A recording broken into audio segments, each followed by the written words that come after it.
Hello everyone, this is IGNOU BEGE 102 solved important question. This is part 8 based on figure of speech which will cover your 20 marks. It will come in the short notes or you have to find out figure of speech. Before starting, I am showing you the BEGE 102 classes playlist. You can see here BEGE 101, Part 1, Part 2, Part 3, Part 4, Part 5, Part 6 and 7A and 7B there for phonetic because they're too long video, so I divided into A and B. And now figure of speech is the Part 8. Figure of speech. Figure of speech are used in all types of writing, prose, poetry, drama. In fact, we do use figurative language in our daily conversation. So it is that you can use this figure of speech in prose or poetry और drama कहीं भी आप use कर सकते हैं. Even आप अपने daily जो लाइफ में कन्वर्सेशन करते हैं जैसे सिंपली बात करने के आप देखते होंगे हर लोगों को बोलने का तरीका अलग रहता है to attract the people. So this is called figure of speech what we are using to attract the people. Now see the definition of figure of speech. A figure of speech is a way of describing something or someone interestingly and vividly. The word or phrases may not mean exactly what they suggest, but they paint a clear picture in the mind of the reader or listener. Means जो भी हम figure of speech use करते हैं किसी भी चीज़ के लिए या किसी चीज़ के लिए तो वो इस तरीके से अट्रैक्ट करेगा पीपल को. उसका मीनिंग वैसा ना हो जैसे हम बोल रहे हैं पर उसके माइंड में उस चीज़ का पर्टिकुलर क्लियर देगा. जो भी हम समझा रहे हैं जो भी हमारा ड्रामा है या जो भी आपने किया लिखा है स्टोरी है तो वो माइंड में उसका पिक्चर बन जाना चाहिए. तो जो हम यूज़ करते हैं सब करने के लिए उसी को फिगर ऑफ स्पीच बोलते हैं.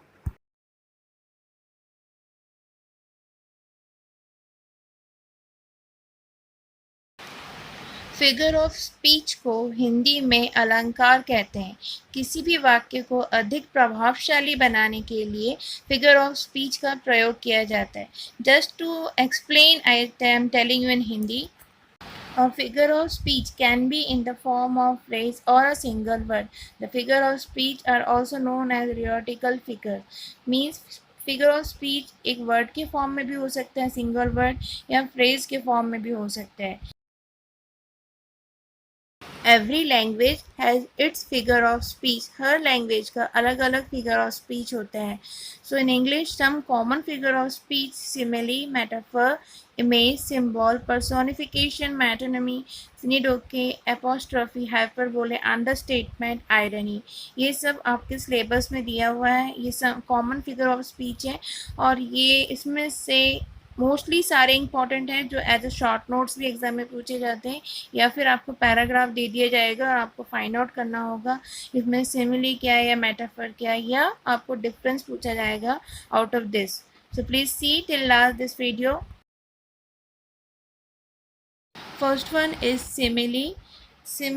A simile is a comparison between different terms belonging to different classes for the purpose of describing one of them.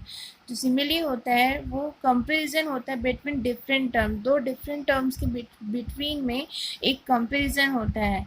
So I will show you the example how this comparison. The comparison is usually made by the use of connectives such as like और as. ये like और as को use करके हम दो different terms में comparison show करते हैं. फॉर एग्जाम्पल व्हेन वी से एज स्वीट एज हनी और white like snow. You can see here यहाँ पर एज यूज हुआ है और सेकेंड सेंटेंस में लाइक यूज हुआ है कि वो वाइट की तरह स्नो की तरह वाइट है और ये स्वीट हनी की तरह है. बट इफ वी से Ram is like Shyam is this a simile?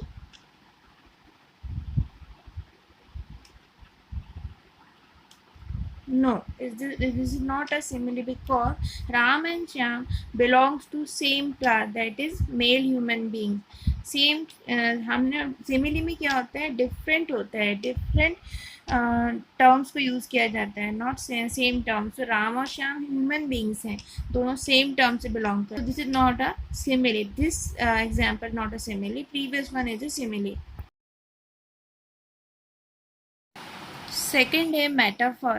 Metaphor is also a comparison, but there is no direct comparison as in a simile, nor any connective such as like and as used. Example, she is an angel, ये metaphor हो गया, और she is like an angel, ये simile हो गया. metaphor में भी comparison होता है, directly comparison होता है, या ना like और as का भी use नहीं होता है. थर्ड है image. मानसिक चित्र या कल्पना हिंदी में an image can be defined as a writer और speaker use of word of speech to create a vivid mental picture of physical sensation. Means जो भी ड्रामा या पोएट जो भी बनाना चाहता है उसका मानसिक चित्र आपके माइंड में बन जाना चाहिए जो भी वो बोलना चाहता है.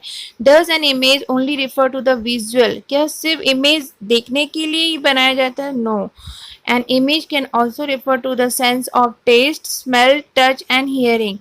An image is usually in the form of a simile or metaphor. Example, there is a garden in her face where roses and white lilies grow. उसका जो फेस है वो गार्डन की तरह है जहाँ रोजेस और वाइट लिलीज ग्रो होता है.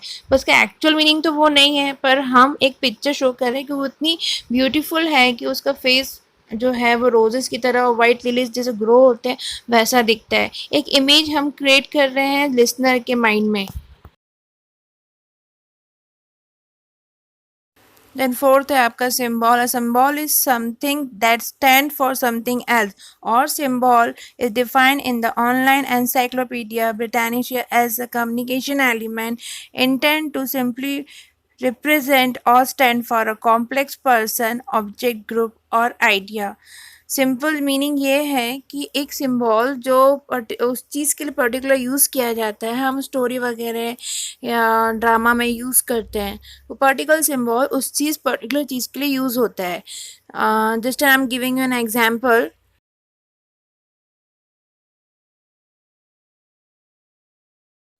Example, a dove is a symbol of peace. It is concrete expression of an abstract concept such as peace. Means हमको सबको पता है कि जो डव होता है सबने देखा है वो पीस का सिंबल होता है. अगर किसी भी पार्ट में स्टोरी में हम उसको लेते हैं कि वह डव जो है वो सिंबल है पीस का, हम बोलेंगे क्राउन पहना है तो वो सिंबल हो जाता है कि क्रिंग. मतलब ऐसे हम जो भी चीज़ फिगर ऑफ जो स्टोरी में यूज़ करते हैं ऐसे वर्ड तो वो हो जाता है figure of speech symbol. Blue lines often represent river. Red rose symbolise love and compassion. ये सब ऐसे वर्ड्स हैं जो सिंबल्स के लिए हम सिंबल्स में आते हैं और हम इन्हें ड्रामा या स्टोरी में यूज़ करते हैं.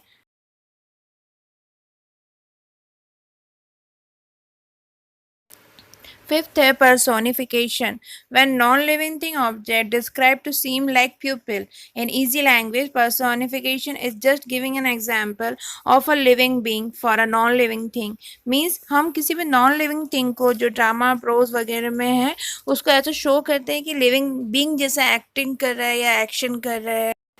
ऐसे कई वर्ड्स आते हैं प्रोज पोइट्री ड्रामा में जब हम नॉन लिविंग थिंग को कुछ एक्शन के लिए यूज़ करते हैं. ऐसे शो बनाते हैं कि वो शो करेगा कि is doing like that just living being करते हैं. Example, the sun traced his footsteps across the sky. Means इसका मीनिंग ये हो गया कि सन जो है वो अपना फुट स्टेप जो है वो स्काई में छोड़ रहा है जब वो मूवमेंट करता है. इसका मोर पोएटिक वे ये है कि पासिंग ऑफ अ डे. जब सन रोटेट होता है तो नेचुरली हमारे दिन जाते हैं.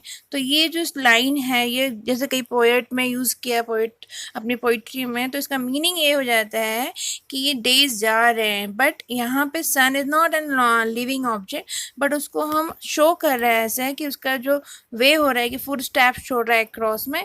So doing this is known as personification. I'll give you one more example. The trees danced back and forth in the wind. Trees is a non living thing object but जो यहाँ पे show कर रहा है कि trees एक living being object है dance कर रहा है. इस टाइप की लाइंस अगर आपके पैराग्राफ या पोएट जो भी आपको दिया जाता है एग्जाम में आता है जहाँ पे नॉन लिविंग थिंग ऑब्जेक्ट को दिखा रहा है कि वो मूवमेंट कर रहा है जो भी तो वो आप उसको फाइंड आउट कर सकते हो कि ये फिगर ऑफ स्पीच है ये पर्सोनिफिकेशन है लाइक दैट. देन सिक्स्थ है आपका मैटिनमी। मैटिनमी फ्रॉम ग्रीक मैटिनोमिया मीन्स, इस वर्ड से आया गया, इसका मीनिंग है चेंज ऑफ नेम और miss normal. Figure of speech in which the name of an object or concept is replaced with a word closely related to or suggested by the original। जैसे crown का mean होता है king, means हम उस चीज़ को king का नाम use नहीं करेंगे, और क्राउन जिसका सिम्बॉल ही होता है, तो ये मिस नॉमर हो गया, ये मैटिनॉमी हो गया एग्जाम्पल। और Ravishankar is the name of a great musician and when we say I enjoy listening to Pandit Ravishankar, इसका मीनिंग ये हुआ कि हम we mean that we enjoy listening to his music. तो यहाँ पे जो पर्सन नेम हो गया सब्स्टिट्यूट हो गया म्यूजिक के लिए, मतलब रविशंकर जो है वो म्यूजिक का सब्स्टिट्यूट हो गया, तो रविशंकर इज अ मैटिनोमी है। या आपको समझना है पैराग्राफ, या जो भी आपको एग्जाम में आता है पूछने के लिए, अगर पैराग्राफ में पूछा जाता है। देन सेवंथ है आपका synecdoche, when a part represent the whole और the whole is represent by a part. Means example, do you like my new wheels, exactly meaning do you like my new car. Wheel representing the whole car, means एक wheel जो है car का पूरे car को represent कर रहा है। Then आपका नाइन्थ है hyperbole. Hyperbole from a Greek word meaning excess is a figure of speech that uses extreme aggression to make a point और show emphasis. It is the opposite of understatement. Hyperbole are not comparison like simile and metaphor, but extravagant and even ridiculous overstatements। Means यहाँ पर आपका aggression, या जब आप कुछ over act होते हैं या गुस्से, थोड़ा गुस्से में आते हैं, कुछ ऐसा वर्ड यूज़ करते हैं उस पर्टिकुलर सेंटेंस के लिए। जैसे example, my shoes are killing, या आप शो कर रहे हैं कि my shoes hurt me very bad. So जब आप बोलने का तरीका रहेगा, the way you are telling is just showing the extra aggression. So this is called hyperbola. अगर ऐसे कोई स्टेटमेंट सेंटेंस आते हैं पैराग्राफ में या पोएट में जो भी, तो ये वाला फिगर ऑफ स्पीच होता है। नेक्स्ट है आपका अंडरस्टेटमेंट और लिटोस को बोल, this is the opposite of hyperbole. Instead of exaggeration the writer और speaker to intentionally make a situation seem less important than it is really is. Means वो जानबूझ के ऐसे शो करते हैं, वो होता तो कुछ ज़्यादा है लेकिन शो करेंगे कुछ नहीं, सिंपल है, कुछ नहीं हुआ। जैसे example, my sister only broke her arm, no biggie. Means statement show करे कि कुछ नहीं हुआ है, बस उसका आर्म टूटा हुआ है। So but it is a very big thing, but यहाँ शो ऐसा कर रहा है, जो ये राइटर और स्पीकर ऐसा करते हैं अपने पैराग्राफ या पोयम या पोएट या ड्रामा जो भी आपके एग्जाम में आएगा, तो उस चीज़ को शो किया जाता है कि कोई बड़ी बात नहीं है, बस हाथ ही टूटा है, जबकि ये है बड़ी बात। तो this is opposite of hyperbole. Next है आपका irony, a figure of speech which a person is saying the opposite of what he means. The reader must be able to understand the hidden meaning. Means यहाँ पे speaker writer जानबूझ के ऐसे paragraph या जो भी पोइट्री ड्रामा हुआ उसमें ऐसे वर्ड यूज़ करते हैं कि उसका मीनिंग कुछ और रहता है, एक्चुअल मीनिंग कुछ और होता है, पर वो शो करता है अपोजिट मीनिंग, और यही उस पैराग्राफ में हिडन रहता है। आपको जब एग्जाम में ऐसे पैराग्राफ आएंगे जहाँ आपको आयरनी फाइंड करना है, तो आपको पर्टिकुलर पहले पैराग्राफ को अच्छे से रीड करना पड़ेगा, आपको समझना पड़ेगा, और उसके बाद आप फाइंड आउट कर पाएंगे। जैसे an example, Mona is a great singer who sings like a crow। Means यहाँ पर क्या बोल रहा है, बोल रहा मोना बहुत अच्छी सिंगर है जो गाती है क्रो की तरह। यू नो, सबको पता है कि क्रो कैसा गाता है, तो यहाँ उसने उसे आयरनी कर दिया है कि क्रो, हिडन मीनिंग है कि वो अच्छा नहीं गाती है, बट वो अपोजिट शो कर रहा है। Then आपका next apostrophe, sometimes represented by an exclamation such as "oh." A writer or speaker using apostrophe speak directly to someone who is present or is dead or speak to an inanimate object। Means यहाँ पे ये जो हम apostrophe use करते हैं वो उन लोग के लिए यूज़ करते हैं जैसे स्टोरी या पैराग्राफ या ड्रामा में वो पर्टिकुलर पर्सन प्रेजेंट नहीं होगा, या उसकी डेथ, स्टोरी के अकॉर्डिंग उसकी डेथ हुई होगी, या हम किसी इन एनिमेट ऑब्जेक्ट से बात कर रहे हो। जैसे एग्जाम्पल, ट्विंकल ट्विंकल जो पोएम है, ट्विंकल ट्विंकल लिटिल स्टार, वहाँ पे जो चाइल्ड है वो स्टार से बात करता है। स्टार, यहाँ पे स्टार जो हो गया एक इन एनिमेट ऑब्जेक्ट हो गया। तो ये भी आपको पैराग्राफ में फाइंड करके बताना है कि एपोस्ट्रॉफी फिगर ऑफ स्पीच है।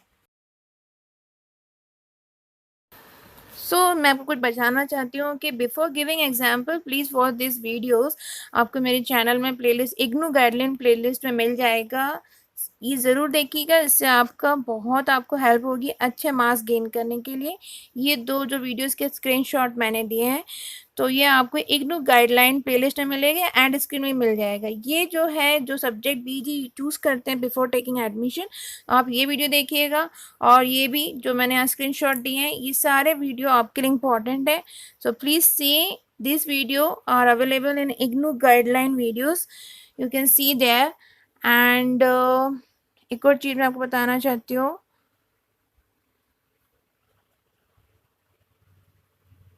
जो अगर स्टडी मटेरियल आपके पास नहीं होता है, या जो वो आप चूज़ कर रहे हैं सब्जेक्ट, तो उसके लिए आपको ये वीडियो ज़रूर देखना चाहिए।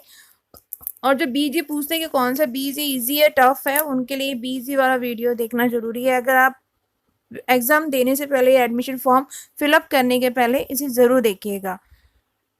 And thank you for watching my channel. और जो भी ग्रामर पार्ट होता है मेरे चैनल में, या फिर मैथ्स का पार्ट होता है, अगर आप उसे पूरा नहीं देखेंगे, स्किप कर देंगे, तो आपको समझ में नहीं आएगा।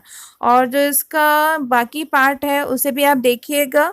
अगर मेरे पूरे पार्ट आप इस क्लासेस के देखेंगे तो आपके नंबर गेनिंग बहुत अच्छी होगी, बहुत बच्चों की हुई है, आपकी भी हो। Thank you again for watching.